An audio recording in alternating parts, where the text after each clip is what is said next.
Kabar terbaru Timnas versus Bahrain bersama Bung Goldin, mari kita bahas. Jadi pembahasan kali ini bukan tentang taktik dulu ya, tentang bagaimana nanti pertandingan. Kita membahas tentang pertama, influencer dilarang untuk mengganggu timnas.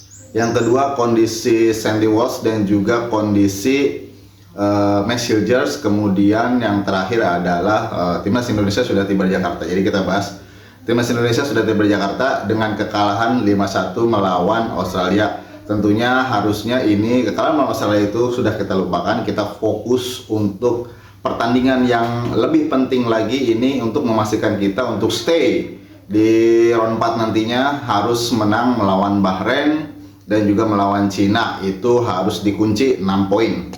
Jadi pemain sudah datang dengan wajah yang sangat lesu ya, tidak ada semangat, greget ya, mungkin karena memang kecewa, semua pemain kecewa karena kita mengalami kekalahan yang sangat telak. Sebenarnya saya tahu sih alasannya apa sih timnas Indonesia kok bisa kalahnya telak banget gitu.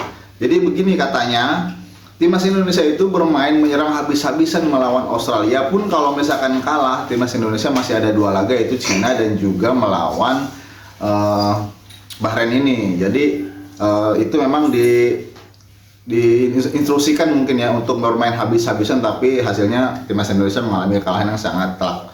Jadi yang kedua adalah influencer. Ini influencer ngapain sih ngeganggu timnas, masuk ke ruang sakral, kalau misalkan bukan ruang ganti ya buat apa dia berada di area hotel itu, di dekat kamar pemain itu ngapain sebenarnya? Itu sebenarnya tidak etis ya, untuk hanya untuk mengejar konten mungkin ya, untuk menaikkan. Jadi impactnya itu untuk pribadi, tapi yang kena imbasnya itu timnas. Jadi tidak usahlah ada seperti ini. Jadi mengganggu timnas, persiapan, konsentrasi pemain harusnya istirahat, malah diajak bikin konten. Jadi itu memecah konsentrasi pemain timnas. Karena pemain timnas juga bingung, nggak diladenin, dia nantinya disangka sombong, diladenin juga nanti kan pemain timnas butuh istirahat. Jadi lebih baik timnas ini suruh fokus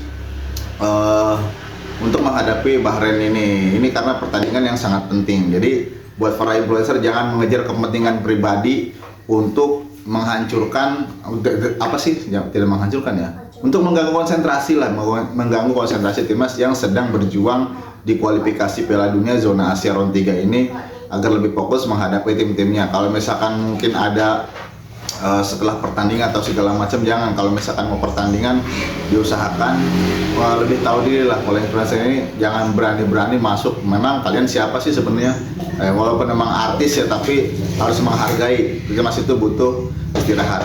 Dan yang ketiga, ini kayaknya Sandy Walsh tidak bisa bermain karena kemarin kita melihat baru main sekitar mungkin 5 menit juga nggak ada ya. Itu sudah terkena benturan dengan back Australia, akhirnya dia mengalami cedera yang sangat parah, cedera bahu kalau tidak salah. Kemudian Max juga diragukan untuk tampil karena beberapa kali mendapatkan serangan-serangan mungkin ya disebutnya ya, mendapatkan duel-duel yang sangat keras. Beberapa kali itu kita melihat 2 kali mungkin Max itu kesakitan di lapangan pada saat melawan Australia. Jadi ini juga diragukan tampil, tapi tidak apa-apa sebenarnya, kita masih punya kedalaman squad. Nah inilah kenapa Pak Erik menumpuk pemain naturalisasi, ini yang dimaksud oleh Pak Erik. Jadi ketika ada pemain yang cedera atau tidak bisa main, untuk pelapisnya itu minimal levelnya itu tidak terlalu jauh, tidak terlalu jomplang ya. Misalkan Sandy Walsh tidak bisa main, masih ada Kevin Dix, kemudian Mes, masih ada Rizky Ridho. Jadi untuk bermain melawan tim-tim yang kuat, kita juga pemainnya, kedalaman squadnya itu juga kuat. Jadi tidak terlalu khawatir untuk masalah pergantian pemain. Coba bayangkan kalau misalkan pemain-pemain kita tidak memiliki kedalaman squad yang merata, itu akan menjadi masalah buat timnas Indonesia nanti ke depannya. Jadi menurut saya dengan tidak adanya Sandy Walsh dan juga mungkin Max Hilgers tidak jadi masalah, karena kita memiliki kedalaman squad yang sangat luar biasa kalau menurut saya. Kalau misalkan Max mungkin tidak bisa bermain, bisa dimasukkan Rizky Ridho. Kemarin juga Rizky Ridho bermain bagus sebenarnya, cuman mungkin karena kalah pamor ya, kalah sipi lah, jadi diutamakan kemarin Kevin Dix dan juga Max. Tapi untuk melawan Bahrain, saya harapkan Rizky Ridho bisa main karena dia tenang dan juga memiliki kecepatan. Jadi tidak usah diragukan untuk